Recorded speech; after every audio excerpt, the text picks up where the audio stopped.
The story you're about to hear is a compilation of documented true facts about historical characters, events, or locations.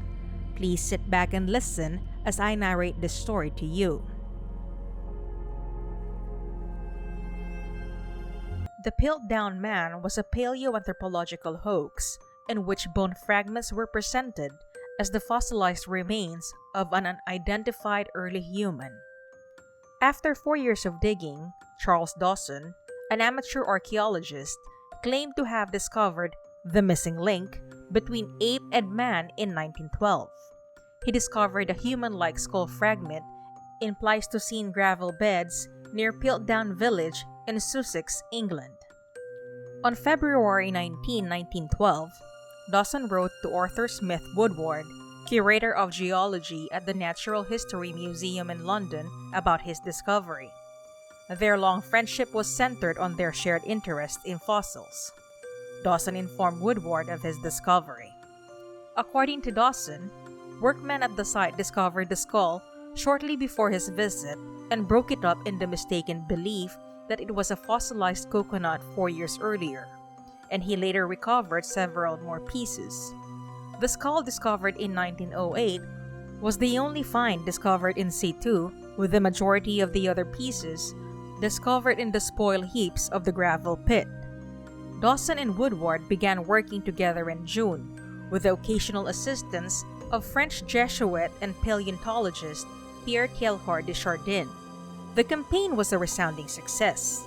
In addition to additional skull fragments, they recovered a partial jaw, teeth, animal fossils, and primitive tools, all of which they believe belonged to the same individual. Dawson and Woodward presented a brand new reconstruction of the skull of Aeanthropus dawsoni, or Dawson's Dawn Man, to the Geological Society on December 18, 1912, a missing link between apes and humans that would have lived 500,000 years ago. The archaeologist hypothesized that the find indicated evidence of a human ancestor living 500,000 years ago after Woodward reconstructed the skull fragments. The presumed features of the Aeanthropus, more human in its skull and more ape-like in its jaw, fit into the time-honored theory that the evolution of the human brain came before changes in the jaw to adapt to a new diet. In 1912, they announced their discovery at a meeting at the Geological Society. For the most part, their story was taken seriously. Woodward announced at the same meeting that a reconstruction of the fragments revealed that the skull was similar to that of a modern human in many ways, except for the occiput, the part of the skull that sits on the spinal column, and brain size, which was about 2/3 that of a modern human.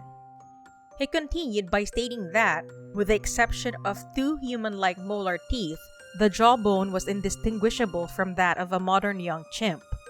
Woodward proposed that Piltdown Man represented an evolutionary missing link between apes and humans based on the British Museum's reconstruction of the skull, since the combination of a human-like cranium with an ape-like jaw tended to support the notion, then prevailing in England, that human evolution began with the brain.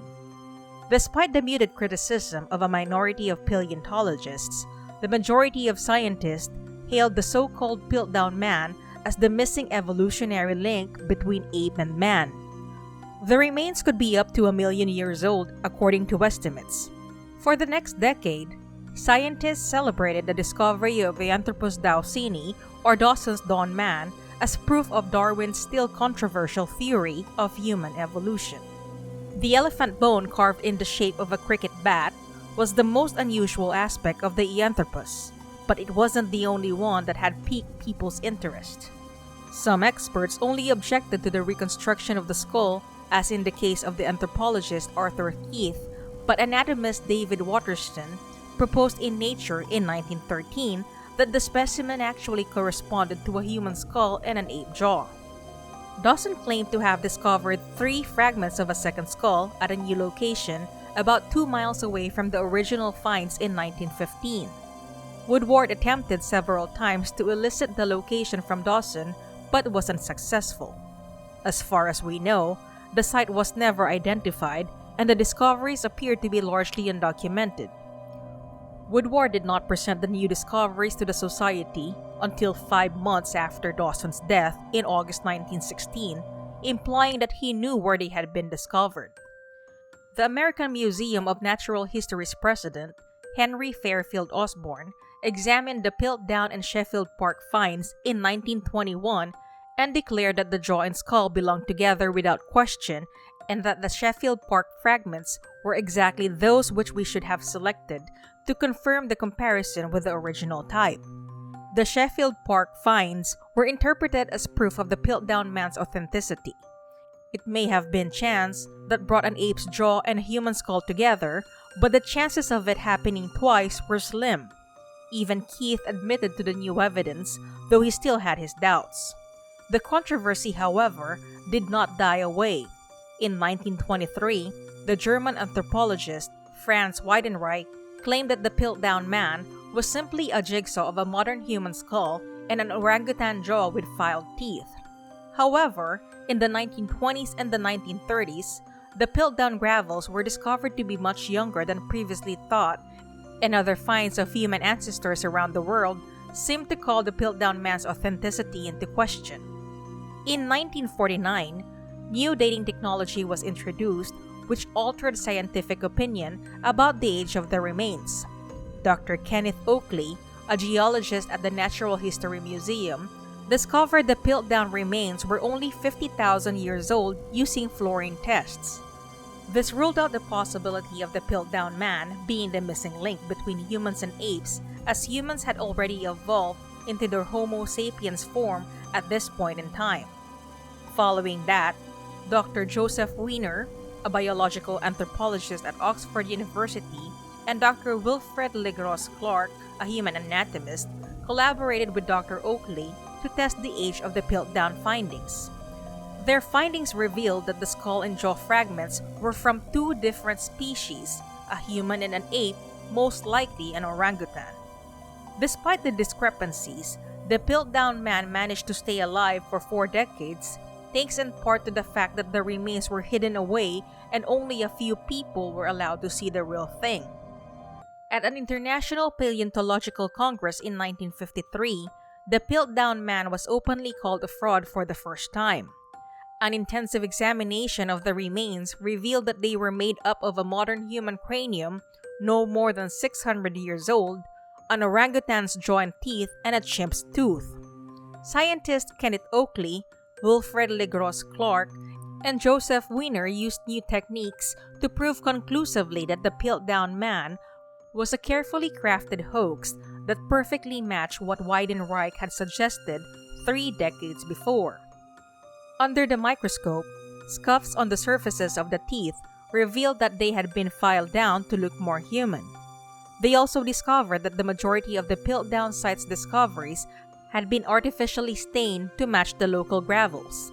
Other fossils discovered in the Piltdown quarry proved to be genuine, but of a type not found in the UK. Piltdown Man was an audacious forgery as well as sophisticated scientific fraud according to the findings. The Piltdown hoax is notable for 2 reasons: the attention it drew to the subject of human evolution and the 41-year period that elapsed between its alleged initial discovery and its definitive exposure as a composite forgery. Neither Dawson, who died in 1916, nor Woodward, who died in 1944, lived to see the case resolved, and the mystery surrounding the authorship of the deception and the motivations that prompted it has persisted for decades. Some speculated that Arthur Conan Doyle, the creator of Sherlock Holmes, would be involved as a way to exact revenge on scientists who despised his spiritualism. For decades, however, the majority of the accusing fingers pointed in the same direction: Dawson. Extensive investigations by Miles Russell, a Bournemouth University archaeologist, have pointed to Dawson as the author of the fraud. Dawson's motivation has been attributed to his ambition to achieve scientific recognition. The analysis of the original remains with current techniques revealed that the modus operandi was the same for the creation of all false fossils. The samples were stained brown, the cracks were filled with gravel and sealed with dentist putty, linking all specimens from the Piltdown 1 and Piltdown 2 sites to a single forger, Charles Dawson, the study said. The perpetrator of the hoax never came forward, but in 1996, a trunk in storage at the British Museum was discovered to contain fossils that had been treated in the same manner as the Piltdown remains.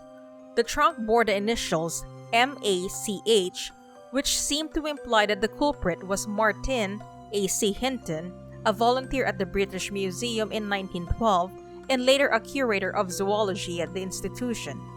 Some speculated that he was attempting to embarrass Arthur Smith Woodward, curator of the British Museum's paleontology department, because Woodward had turned down Hinton's request for a weekly pay increase. The results of an 8-year review of the forgery were released in 2016, identifying Dawson's method of operation. Multiple specimens showed the same consistent preparation: stain application, crevice packing with local gravel, and tooth and gravel fixation with dentist's putty.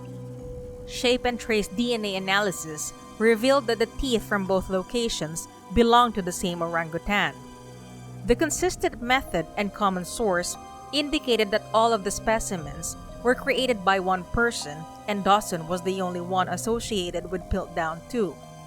The authors did not rule out the possibility that someone else provided Dawson with the false fossils, but they ruled out several other suspects, including Teilhard de Chardin and Doyle, based on the skill and knowledge demonstrated by the forgeries, which closely reflected ideas popular in biology at that time. Hey everyone! I just wanted to express how grateful I am that you took time out of your day to listen to my narration. This is Nikki of Twysted Mind, and I'd like to wish you a wonderful rest of your day. Salamat!